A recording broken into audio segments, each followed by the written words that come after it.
Hey everybody, it's your boy SergDragon and welcome back to another edition of Heaven's Monsters Podcast. This time we're doing October 7th NXT, right after NXT TakeOver 31. And with me today is Chris Petrie, Andre Mitchell, and Mike Henry. If you're ready for an episode of the Heaven's Monsters Podcast, give me a hell yeah. Hell yeah. If you're ready for an episode of the Heaven's Monsters Podcast, give me a hell yeah. Hell yeah. Kick off with the night after TakeOver with Ciampa versus Kushida. And what a way to kick off the show, my brothers. That was literally two guys showcasing their own cruelty of wrestling against one another, and it was action-packed.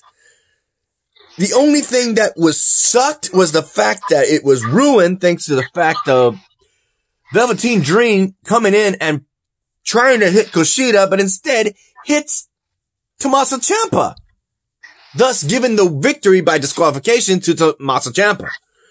So damn, damn you, Velveteen, still got a vendetta with Kushida. That was a good damn match. That was a good way. No title on the line, just straight up brawl. What do you feel about that, Andre?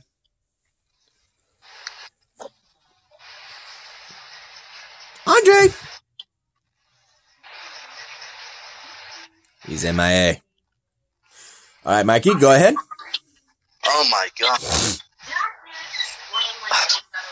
I'm telling you right now, because Kushida was a coward. I mean, just you thought Ciampa had match one, Kushida decided to run away like a coward to allow Velveteen Dream inexplicably hit Ciampa to get Ciampa the victory by DQ. And then after that, the tie split wound up getting the better of Dream yet again, pummeling him on the outside of the ring until he retreated. But like I said, Kushida, he's a coward because he had no idea that Velveteen Dream was here. Mm-hmm. Andre, how you... Oh, hold up, Chris. Andre, how do you feel about the crazy brawl between Tommaso Ciampa and Kushida and ultimately having it ruined by Velveteen Dream attacking and ending in disqualification? That's messed up. I wanted to see them two duke it out without any type of interference, man. I hope they go at it again without any interference. And I want to see Sergio take on the Velveteen Dream. I'll whoop his ass. I'll make him scream. Give me that Sergio goodies. You, Chris? Good. You said Kushida the coward? You mean Velveteen Dream. Velveteen is the coward. He attacked the Raw Man after Kushida had that match won. And Kushida fight Velveteen Dream when he tried to run like a coward because he don't want none of Kushida. But I with Velveteen Dream right now, he better look up both shoulders because Tommaso Ciampa did not forget that double slash in that arm he just missed on. Yeah, he was working that arm the same way Velveteen Dream was having his arm worked. Literally, he was holding on to his arm like, ow. He would have tapped out or passed out, one of the two. So, Kushida definitely had the momentum, but was robbed. So let's go ahead and mention the next thing. Mikey.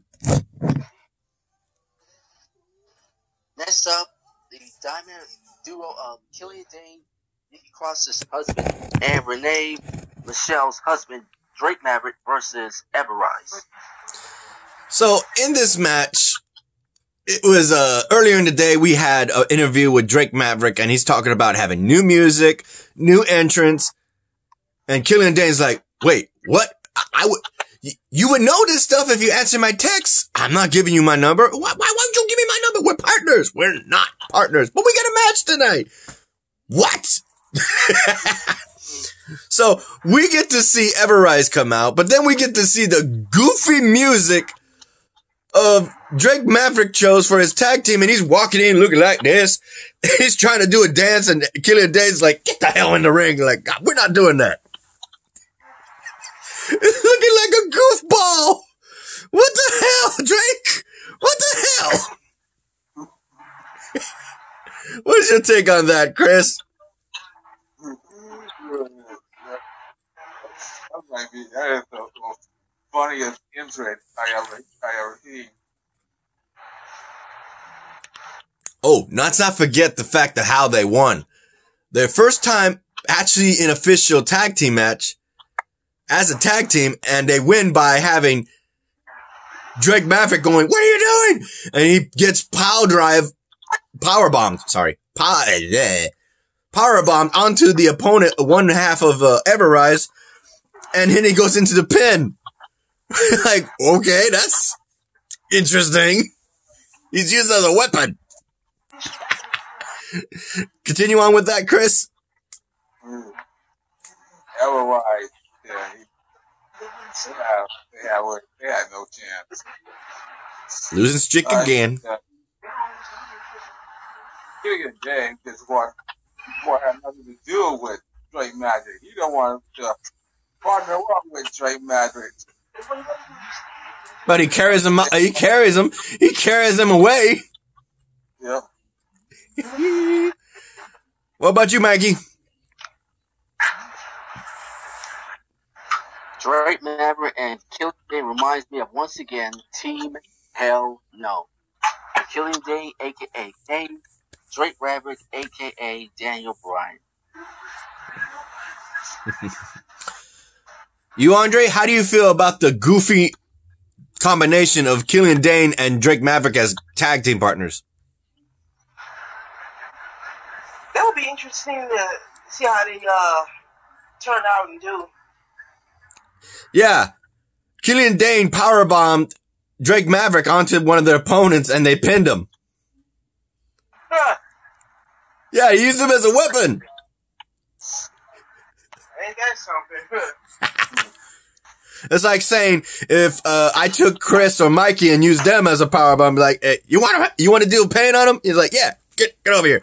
And I choke slam him or freaking powerbomb him onto the opponent. He's like, okay, pin him. It beat him much like that, like.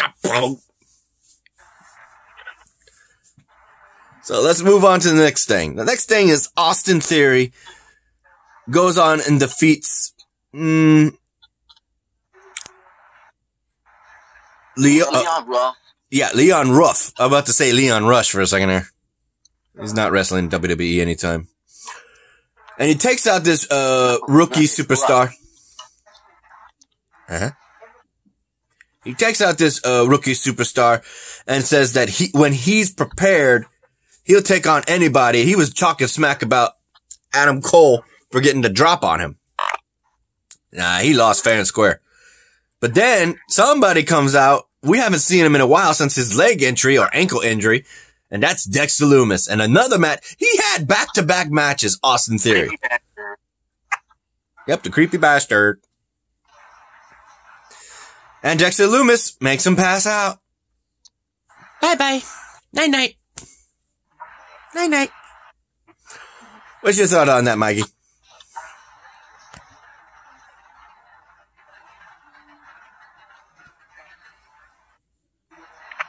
Mikey? Creepy bastard. What's your take on that match? Well, first, before we get to the creepy bastard, let's say that Austin Theory beat Leon Ruff. That's number one. And then number two, he ends up getting his ass whooped by the creepy bastard, the returning Dexter Lumis. You, Chris? Leon Ruff put on the great showing, but he was sleeping on the top rope, and Austin Theory took advantage to get that TKO move. Got the victory, and after that, Dexter Lumis beat Austin Theory and got the win. But Kevin Grimes got to do that double stomp after the match was over. Yep. Andre, what is your take on that? All right, so far, I guess. Mm-hmm. What's next, Mikey? Versus Danny Burch. Say again? Ridge Holland versus Danny Burch, Ole Lorcan's tag team partner. So Ridge Holland is on a warpath, especially knowing that the Undisputed Era already stated that due to the injured ribs of Adam Cole, he can't deal with him right now, but once they heal up, he'll settle the score. So they plan on getting gold, they said. After that, Ridge Holland is on a warpath, continuing his mayhem he did to Adam Cole, and he goes on Danny Burch and just beats him up and wins the match, but he still goes on to beat him up. Then Oney Lorcan comes in and tries to whoop his ass. And I gotta point this out, guys. I did not see that. I was like, why is he being put in a stretcher? Cause during this one part where Oney Lorcan goes for a leap of faith and gets caught by Ridge Holland, but he conks over. I'm thinking it was okay. He's put on a stretcher. I pay attention to what part of his body was injured, and it's his left leg. His left leg, I went back to it, I rewind it just to see what the hell happened. His leg twisted the wrong way. Instead of him falling back on his back, his foot twisted inward, going backward. I was like, ow, ooh, that did, oh.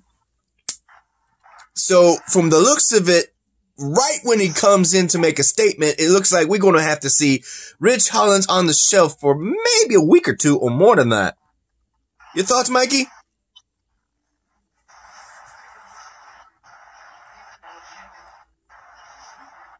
Hey, where'd you go? Mikey! Where'd he go? Okay, Chris, take it. Ridge Holland is dominant by defeating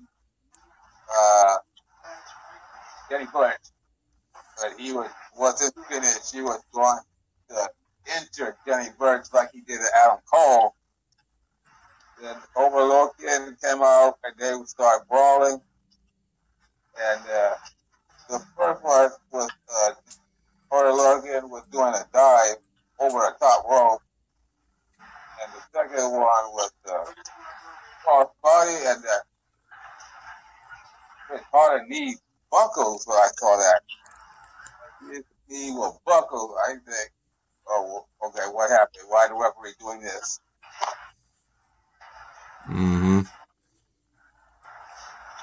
looked like Ole Lorcan had this injured with Holland, but that knee will buckle. All right. Mikey, can you hear us? I can. You're coming out staticky. Say that again.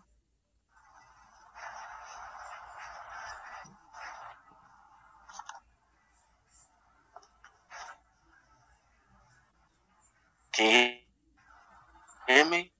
There you go. Okay, get your 2 cents on that match.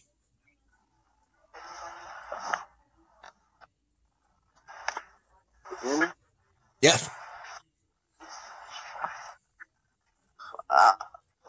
Forget the technical difficulties, but my thoughts about this is, like you just said moments ago, Ridge Holland is on a, like you said, a warpath.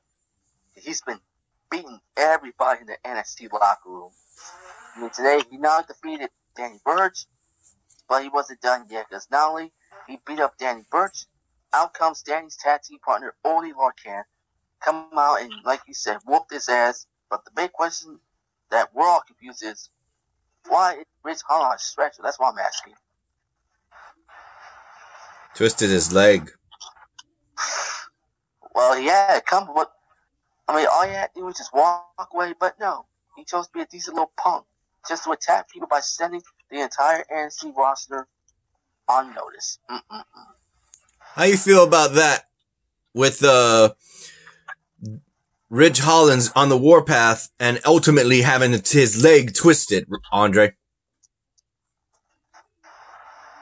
That was crazy, but I guess I don't know. All right, the next match is Shotzi Blackheart versus Xia Li. Ultimately, Shotzi... Who's howling?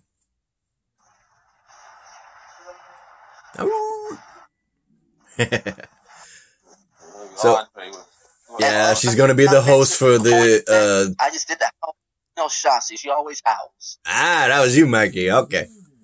Yeah, because you know Shotzi, she always howls like a wolf. And screams like a banshee. You were doing that Yeah, right. at a commercial where they split Halloween Havoc. October 28th. Yeah. Halloween week, boys. Halloween week.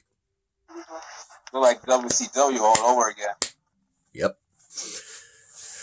Which case, Shotzi Blackheart wins her match, but then out comes the male wrestler, what's his name? Boa. B-O-A, Boa. He's got paperwork that he gives to Xia Li, and she is immediately being escorted by him. What's going on? Don't tell me Xia Li's about to be released. I don't know. Yeah, we got to find out on NXT what's going on. How about you, Andre? How do you feel about knowing that Xia Li got some paperwork and now she's walking with this man, Boa? We're left with more questions than answers. Like, what was on that paper that got her going with this guy? That's what I'm wondering. I don't know what's going on. I just hope they. I'm just like tell. I'm just praying, hope Xia Li is not released or anything. Yeah. Have to wait and see. Shotzi Blackheart definitely looking happy that she won her match, and she won it fair and square. Not gonna lie. And last but not least, in case you may or may not have noticed, she is about to host a NXT special called Halloween Havoc. Yeah, Chris says that.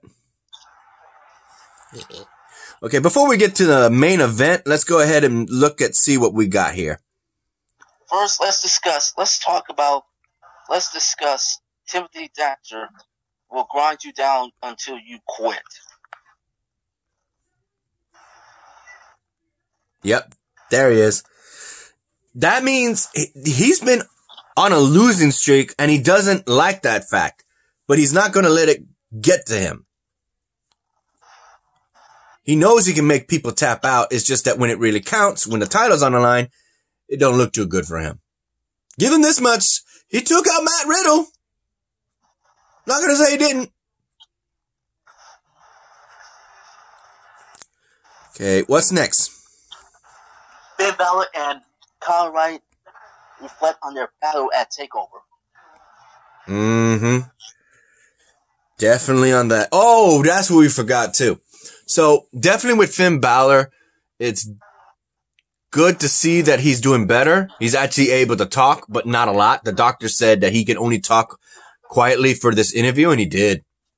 Because his jaw is still injured in 2 places. So, that sucks.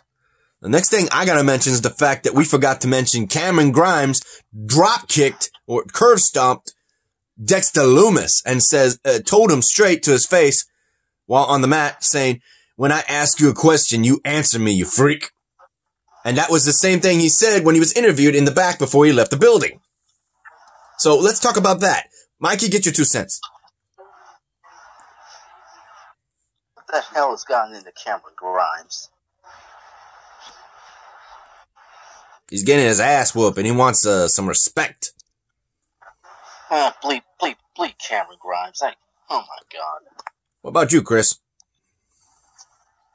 Cameron Grimes. So, I want Dexter Lumis to choke him out. For good. He might just do that. How about you, Andre?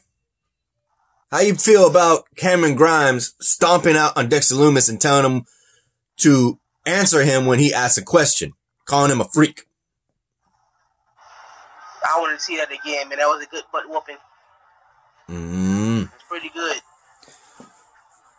Next, we got Damian Priest relishes another victory. Relishes. Oh, that's what it says. Relishes.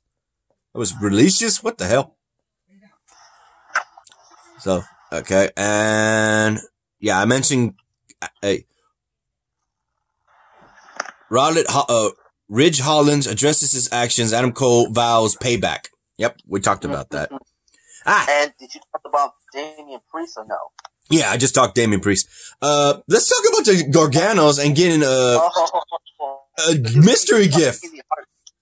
They got TV from a female named Andy Hartwell. Yeah, Andy Hartwell is one of the rookie trainees being put on the NXT roster right now. She was in the Battle Royale, and I didn't notice this. Did anybody notice this?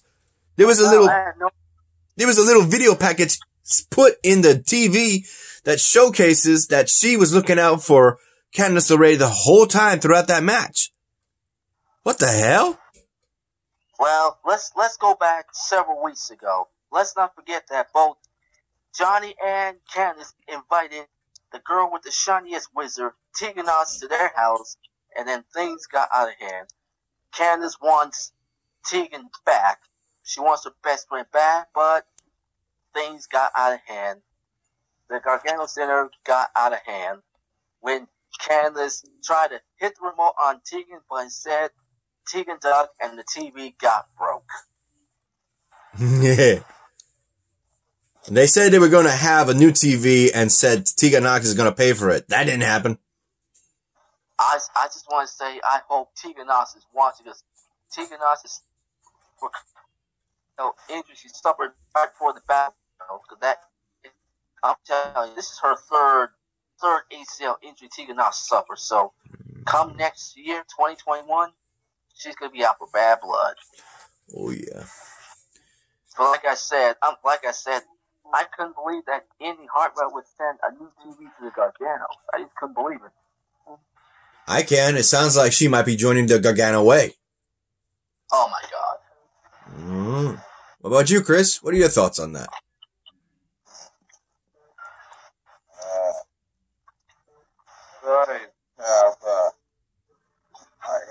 I have no comment on the Andy Blackheart.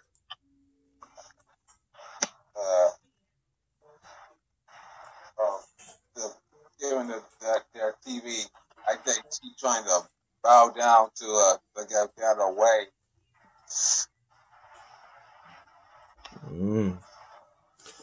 Andre, how do you feel knowing that the Gargano house might have a new member joining them? I want to see how that comes out. Next thing we got to mention is the main event. Well, before that, it was Ember Moon talking about how she's happy to be back and that she plans on putting herself in a title picture. But in the interview before that, earlier in the day, we had Dakota Kai mentioning that she doesn't like the fact that Ember Moon is coming in and already claiming that. She said that she had to put herself in the back of the line, even though, let's point this out. Let me point this out. Dakota Kai already had her opportunity, and now she's in the back of the line. She's upset that she has to be skipped. That's the whole issue. So now we got ourselves a tag team match with Rhea Ripley and Ember Moon versus and Dakota Kai. Ember Moon, Rhea Ripley versus Dakota Kai and Raquel Gonzalez.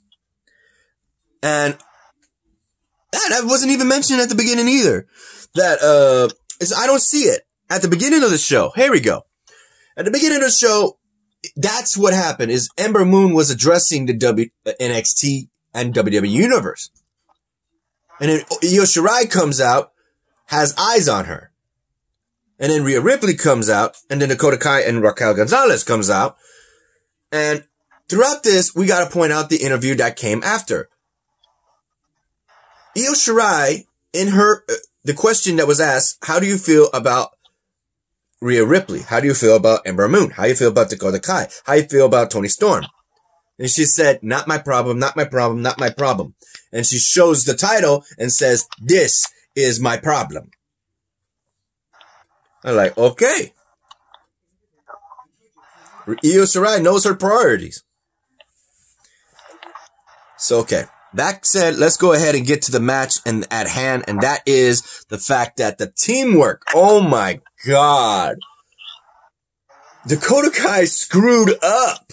She kicked Rhea Ripley in the face while she was holding in the fireman's carry position of her partner and muscle, Raquel Gonzalez. And she falls back onto the announce table and breaks it. This Samoan drop style. I was like, Rhea Ripley, not Rhea Ripley. Dakota Kai, who was already stopping Ember Moon from doing a corkscrew stunner, which she calls the Eclipse. And she's already still in the corner and she hits it. I was like, yes! I haven't seen this Eclipse in a long time. I missed it. Woohoo! And she got the win for her and her team, and they are standing together, proud knowing that they end the show with that victory. Woo-wee! Mikey, what do you got? What do you guys say about that?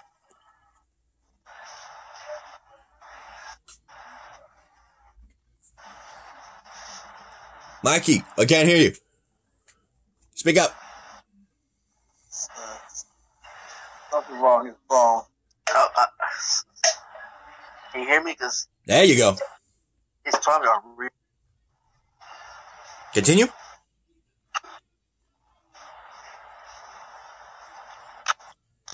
You got caught off again. Can you hear me? There you go. Go ahead and, hold on. I'm going to pause the recording. All right. We're back. We had some technical difficulty on Messenger. It wasn't just Mikey. I got cut off. So there you go. All right. Mikey, go ahead and get your 2 cents on the main event of NXT. Well, first of all, it's been a long time since Ember Moon get her first witness. Probably going a leg really end her career. Yeah, well. But report that both Raquel and Rhea were lying outside to allow Ember Moon to deliver the Eclipse on Dakota Kai and still on that. And Rhea Ripley on the match.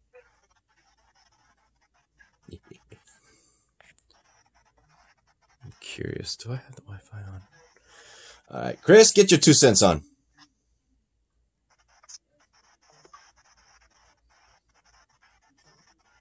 What is that? Get your 2 cents. Happy Ember Moon back to NXT, and her and William fix the win. I have to say it's the clips that he used to keep people champion. I haven't seen that back. Andre, how do you feel about knowing that Rhea Ripley and Ember Moon make one hell of a team and beat Raquel Gonzalez and Dakota Kai? I like them as a tag team. I want to see them kick some butt in the tag team division and have a good career. And,